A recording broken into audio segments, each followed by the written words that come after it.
السلام علیکم ورحمۃ اللہ وبرکاتہ۔ آج میں آپ لوگوں کے لیے بہت بہترین وظیفہ لے کے حاضر ہوا ہوں، جو مفتی اے قاسمی صاحب یہ وظیفہ بتا رہے ہیں۔ اور یہ وظیفہ جو ہے قرآن اور حدیث اور شریعت کی روشنی میں جو بھی وظیفہ آپ لوگوں کے لیے ہم لے کے آ رہے ہیں سب قرآن اور حدیث سے ثابت ہے، جو اللہ کے نبی حضور پاک صلی اللہ علیہ وسلم سے ثابت ہے، کچھ صحابہ سے نبی سے ثابت ہے۔ تو ایسے وظیفہ لے کے میں آپ لوگوں کے لیے حاضر ہوتا ہوں، تو آپ لوگ ہمیں سپورٹ کریں۔ انشاءاللہ جو بھی وظیفہ جو بھی عمل لے کے آئیں گے آپ کو اس کو بہت بے شمار فائدے ہوں گے۔ تو آپ لوگ ہماری ویڈیو کو ضرور دیکھیں اور اسی طرح کا ویڈیو ہم آپ لوگوں کے لیے لاتے رہیں گے۔ تو چلیے ویڈیو تہجد کی نماز ہم سب لوگوں کو ہفتے میں ایک بار یا 2 بار، ہفتے میں نہیں تو 15 دن میں ایک بار، 20 دن میں ایک بار، مہینے میں ایک بار ضرور پڑھنا چاہیے۔ تہجد کی نماز یہ پریشانیوں کا حل ہے۔ تہجد کا وقت قبولیت کا وقت ہوتا ہے۔ تہجد کا وقت ایک ایسا وقت ہے جس میں عبادت کی جائے تو اللہ تعالیٰ بندے پر محبت فرماتا ہے، اور اس وقت بندہ جو دعائیں مانگتا ہے وہ اللہ تعالیٰ قبول فرماتا ہے۔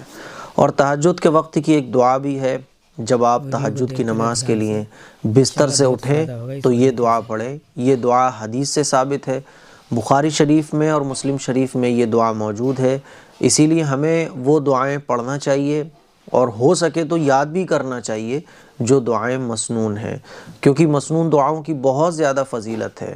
اللہ کے نبی صلی اللہ علیہ وسلم سے جو ثابت شدہ دعائیں ہیں، ان دعاؤں میں جو تاثیر ہے، ان دعاؤں میں جو وزن ہوتا ہے، ان دعاؤں میں جو طاقت ہوتی ہے، وہ ہم اگر اپنی زبان سے ویسے ہی اللہ سے مانگیں تو اس میں اتنا اثر نہیں ہوگا جتنا رسول اللہ صلی اللہ علیہ وسلم سے ثابت شدہ دعاؤں میں طاقت ہوتی ہے، کیونکہ ایک تو اس میں سنت کا نور ہوتا ہے، دوسری بات یہ کہ یہ وہ دعائیں ہوتی ہیں جو رسول اللہ صلی اللہ علیہ وسلم کو اللہ تعالیٰ کی طرف سے وحی کے ذریعے بھیجی گئی ہوتی ہیں۔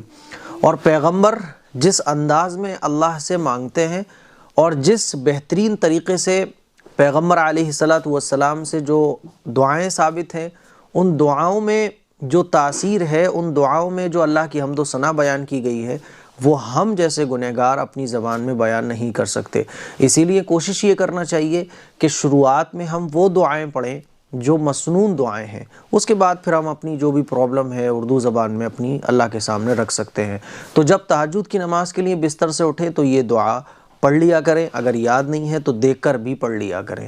اسکرین پر آپ دیکھ سکتے ہیں، اللہم لک الحمد انت قیم السماوات والارض ومن فیہن ولک الحمد انت نور السماوات والارض ومن فیہن ولک الحمد انت ملک السماوات والارض ومن فیہن ولک الحمد انت الحق ووعدک الحق ولقاؤک حق وقولک حق والجنة حق والنار حق والنبیون حق والساعة حق اللہم لک اسلمت وبک آمنت وعلیک توکلت وإلیک انبت وبک خاصمت وإلیک حاکمت فاغفر لی ما قدمت وما اخرت وما اسررت وما اعلنت وما انت اعلم به منی انت المقدم وانت المؤخر لا الہ الا انت ولا الہ غیرک۔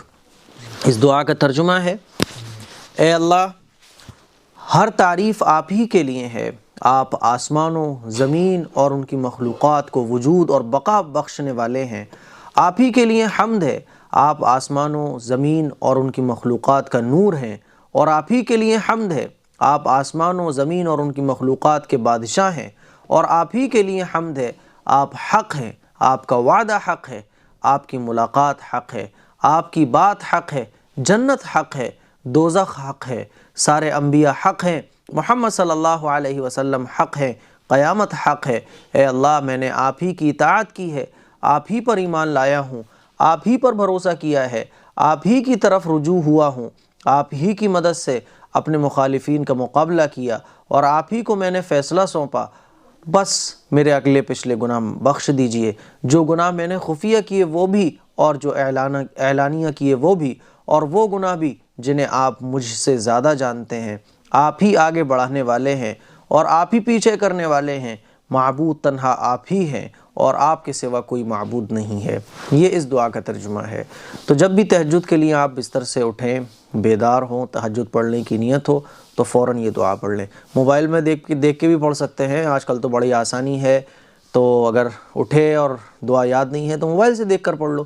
اور اس دعا کو آپ جب اللہ سے دعا مانگنے بیٹھ رہے ہیں، جب آپ نے اللہ کے سامنے ہاتھ پھیلا لیے، اس وقت بھی آپ یہ دعا پڑھ سکتے ہیں۔ ذرا اس کا ترجمے پر غور کیجئے گا کہ اس دعا کے ترجمے میں کس انداز میں اللہ کی تعریف بیان کی گئی ہے، کس انداز میں اللہ کے سامنے عاجزی اور انکساری کا اظہار ہے، کس طریقے سے اللہ سے مدد طلب کی گئی ہے۔ اس طرح سے جب بندہ اللہ کے سامنے روئے گا، اللہ کے سامنے ہاتھ پھیلا کر مانگے گا تو اللہ کو یقیناً ترس آئے گا۔ اس دعا کو شیئر بھی کریں، دوسروں تک پہنچائیں۔ السلام علیکم ورحمۃ اللہ وبرکاتہ۔